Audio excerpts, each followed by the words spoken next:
Julie turns on the cold water and with her finger directs a parabolic stream at Lois. Lois retires quickly, slamming the door after her. Julie laughs and turns off the water. When the arrow collar man meets the jerkist girl on the smokeless Santa Fe, her Peppico smile, her Lucille style, dee-dum, da-dee-dum, one day.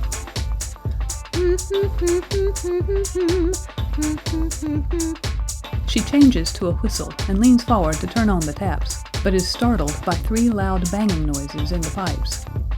Silence for a moment. Then she puts her mouth down near the spigot as if it were a telephone. Hello? No answer. Are you a plumber? Are you the water department? One loud, hollow bang. What do you want? I believe you're a ghost. Are you?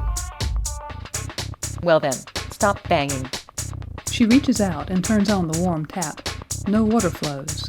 Again, she puts her mouth down close to the spigot. If you're the plumber, that's a mean trick. Turn it on for a fellow. 2 loud, hollow bangs. Don't argue. I want water. Water. Water. A young man's head appears in the window. A head decorated with a slim mustache and sympathetic eyes. These last stare, and though they can see nothing but many fishermen with nets and much crimson ocean, they decide him to speak. Someone fainted. Jumping cats. Water's no good for fits. Fits? Who said anything about fits? You said something about a cat jumping. I did not. Well, we can talk it over later. Are you ready to go out? Or do you still feel that if you go with me just now, everybody will gossip? Would they? It'd be more than gossip. It'd be a regular scandal. Here, you're going it a little strong. Your family might be somewhat disgruntled. But to the pure, all things are suggestive. No one else would even give it a thought, except a few old women. Come on. You don't know what you ask.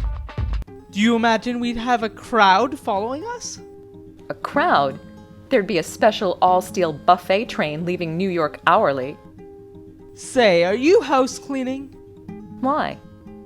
I see all the pictures are off the walls. Why, we never have pictures in this room.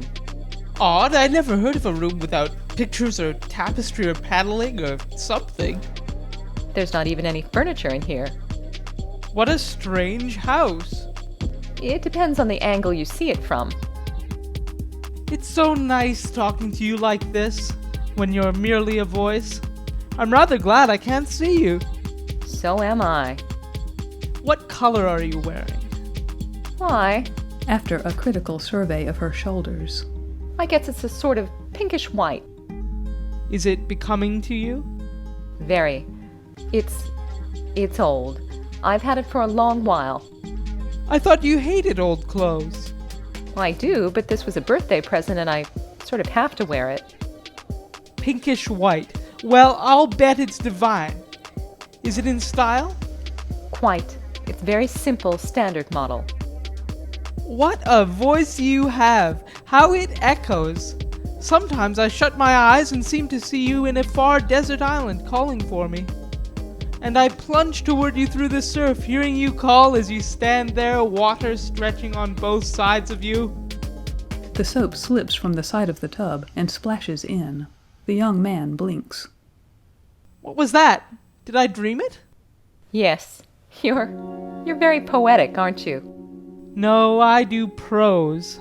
I do verse only when I am stirred.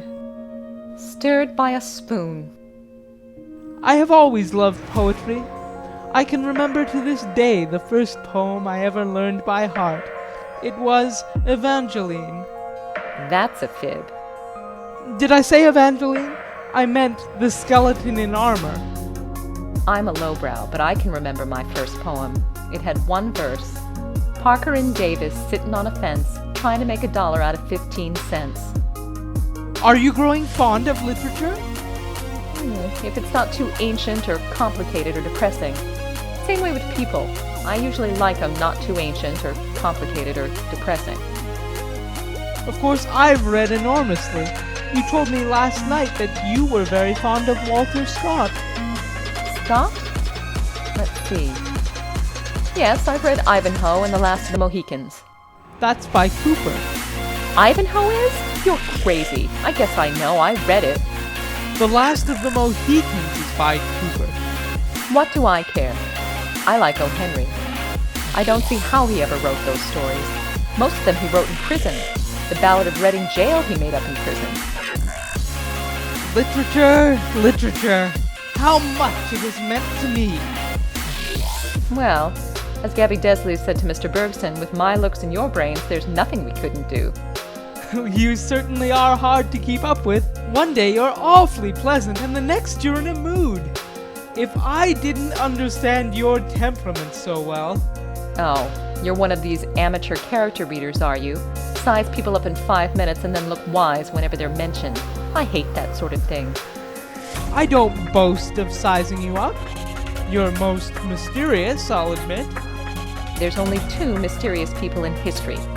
Who are they? The man with the iron mask and the fellow who says, ugh, a glug, a glug, a glug, when the line is busy.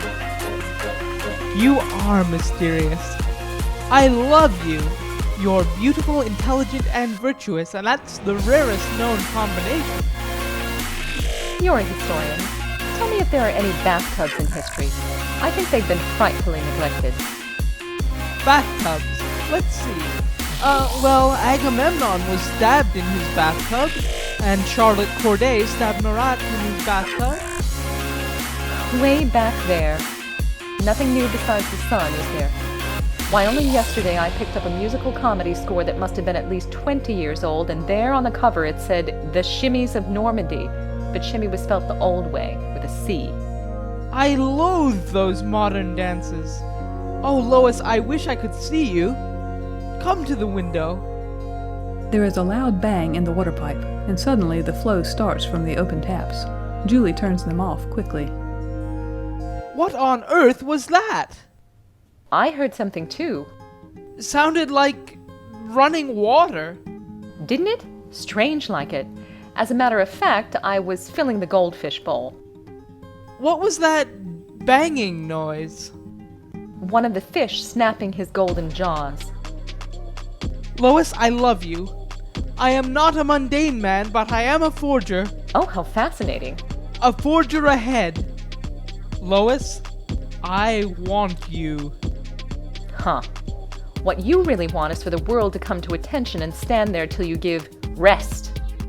Lois, He stops as Lois opens the door, comes in, and bangs it behind her. She looks peevishly at Julie, and then suddenly catches sight of the young man in the window. Mr. Golgins!